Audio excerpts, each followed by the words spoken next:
অ্যালোপ্যাথিতে গেলে তো প্রথম কথা সারতো না, কোনো মেডিসিন আমাকে খেতেও হয়নি এখানে। এই যে কথাগুলো আমি বললাম, এটা আমি নিজের ভেতর থেকে বললাম, এটা নিজের উপলব্ধি ছাড়া বলা সম্ভব না। এটা যে কি ধরনের অনুভূতি, একজন ভগবানের আশীর্বাদ আমি পাচ্ছি, এটা আমি ফিল করছি। এটা হচ্ছে একটা বড় বড় বিশাল বড় ব্যাপার।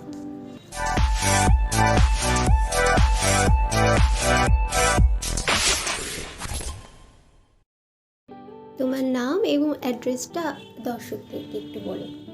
আমার নাম রুনিতা ঘোষ, আমি থাকি বারাসাতে। আচ্ছা, তোমার কি কি সমস্যা ছিল?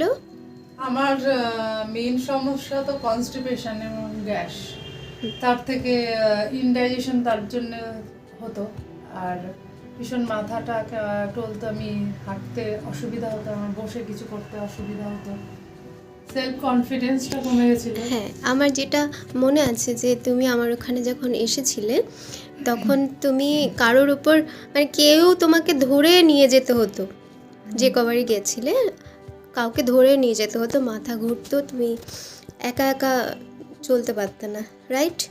মেইনলি এগুলোর সঙ্গে আরেকটা জিনিস হতো, যেটা আমার ডিপ্রেশনটা বেশি ছিল, যার জন্য আমার ইনডাইজেশনটা হতো, সেটা কমেছে। সেলফ কনফিডেন্স যেটাকে বলে সেটা বেড়েছে, মানে ডিপ্রেশনটা সরে গেছে, তাই আমার এটা অটোমেটিক্যালি চলেছে। এটা আমি একদমই মানে বাইরে একা বেরোবো এরকম একটা মনের অবস্থা ছিল না আমার। বিপির ওষুধটা খেতে হয় না, আমি বছরখানিক ধরে খাই না, কিন্তু কন্ট্রোলে থাকে। হ্যাঁ, গ্যাস হলে হয়তো কোনো একটা খাবারে একটু হয়তো বললে আমার নিজে থেকেই আবার ডাউন হয়ে যায়, যেটা নর্মাল।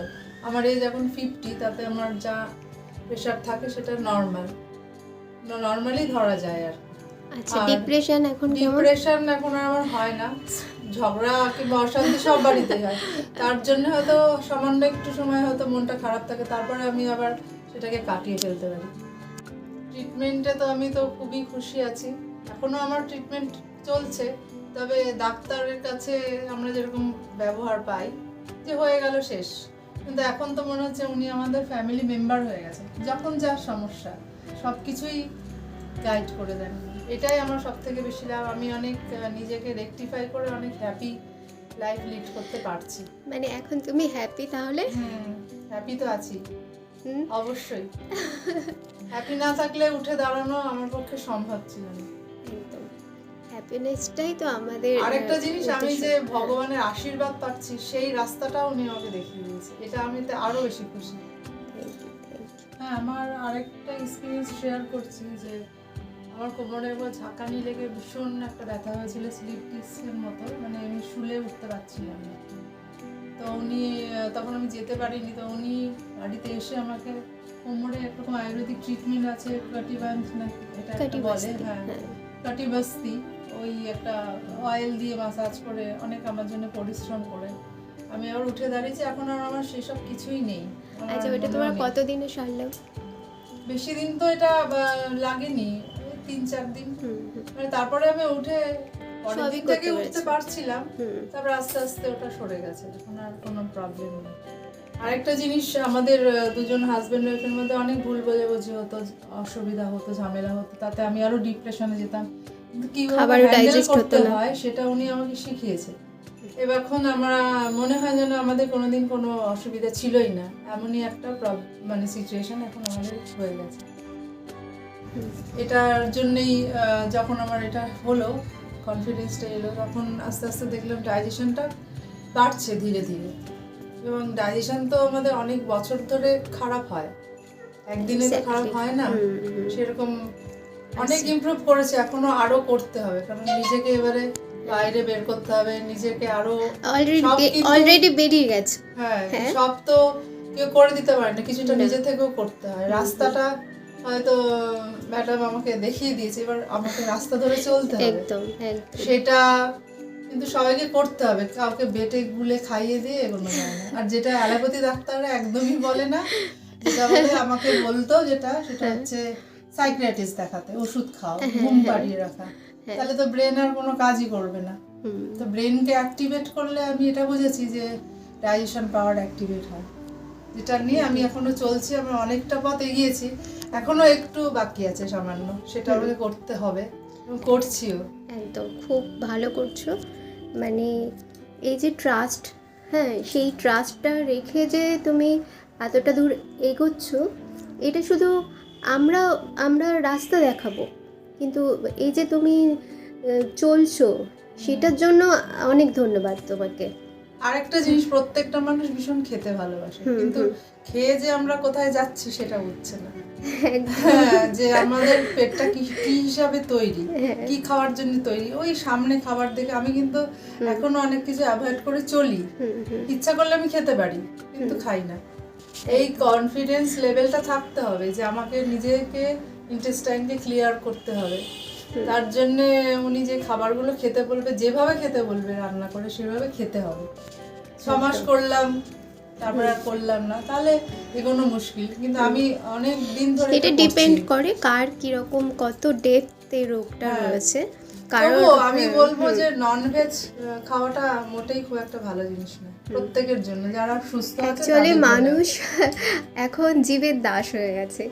তো যতক্ষণ মানুষের কনসেপশন ক্লিয়ার না হবে যে কেন আমি এটা খাবো আর কেন আমি ওটা খাবো না, হ্যাঁ, ততক্ষণ সে বুঝতে চায় না। কিন্তু যখন আমাদের এই থেরাপির মধ্যে আসবে, 2-4 দিনের মধ্যে যা রিলিফ সে পেয়ে যাবে, এক্স্যাক্টলি তুমিও তাই পেয়েছো, তাতে সে বুঝতে পারবে যে কতটা শরীরে আরাম পাচ্ছে, তাই না?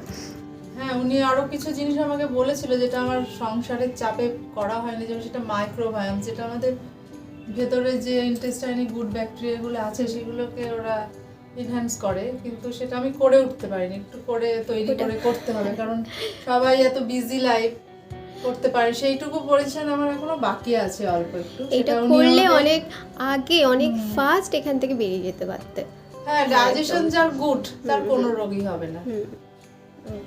আরেকটা এখন কনসেপ্ট এসেছে যে ইউটিউবে আমরা ভিডিও দেখে কিভাবে কি রোগ থেকে বেরোনো যায়, অনেকে অনেক কিছু বলে।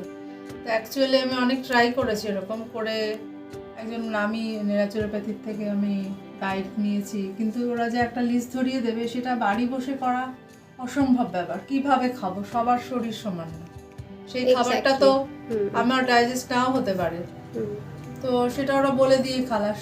কিন্তু কার কি শ্যুট করবে সেটা উনি দেখে বুঝে তারপরে ডায়েট বলেন, এটা সবাই করে না। এটা খুব জরুরি। কেউ হয়তো বললে এটা খেলে এটা হবে, কিন্তু দেখবেন যে আপনার কিছুই হচ্ছে না। আমি সেরকম অনেক করে দেখেছি, কিন্তু হয়নি। আমি এখানে দেখেছি যে আমার কিসে অসুবিধা খাওয়ার, এটা দেখে আমাকে বলেছে, আমি সেইভাবে খাই, এখন সেইভাবেই চলি। হ্যাঁ, এই যে জিনিসটা, এটা উনি আমাকে শিখিয়েছেন। আমরা প্রত্যেকে এটা বুঝতে পারি না, শিখিয়েছেন এবং আমি বুঝেছি, ফিল করেছি, এবং সেই রাস্তায় চলে আমি নিজে অনেক উপকার পেয়েছি। তাই আমরা আপনাদেরকে আমি বুঝিয়ে এটা বললাম যে এইভাবে যে গাইড করা, এটা সবাই করতে পারে না। হ্যাঁ, আর একটা জিনিস যেটা আমরা বুঝি না, যে প্রত্যেক বাড়িতে কিছু না কিছু প্রবলেম থাকে, তার জন্য আমাদের ভেতরে ভেতরে একটা স্ট্রেস হয়। তো সেটার থেকে না বেরোতে পারলে আমরা কোনো রোগ ক্লিয়ার করতে পারবো না ইন্টেস্টাইন থেকে। সেটা কিভাবে বেরোবো, মাইন্ড কিভাবে তৈরি করব, সোল কিভাবে রাখবো, কিভাবে চারিদিকটা দেখবো, নেগেটিভের মধ্যে পজিটিভটা খুঁজে পাবো, সেগুলো নিয়ে আমাকে হেল্প করেছে। যে অনেক নেগেটিভ পার্সন, তার মধ্যে কিছু তো পজিটিভ থাকে, সেটা কিভাবে আমরা দেখবো, চারিদিকটা দেখলেই বুঝতে পারবো। এটা হওয়া খুব মুশকিল, কিন্তু আমি দেখেছি সেই রাস্তাটা। আরেকটা জিনিস, আমার যে ডিভোশন, যে আমি গডের উপর যে ডিভোশন, যে চারিদিকে যে ইউনিভার্স আছে আমরা বিশ্বাস করি না, কিন্তু এখন আমি সেটা পুরো মাত্রায় বিশ্বাস করি। যে পজিটিভভাবে যদি কিছু চাওয়া যায় সেটা ঠিক পাওয়া যায়, তখন আমাদের ভেতর থেকে, মাইন্ড থেকে, সব থেকে জিনিস সরে যায়, এবং আমাদের যে হরমোনাল ডিস্টারবেন্সের জন্য এগুলো হয় আমাদের, তার থেকে আমরা বেরোতে পারি। তখনই আমরা ডাইজেস্ট করতে পারি, সব কিছু ভালো হয়, রোগ ভালো হয়।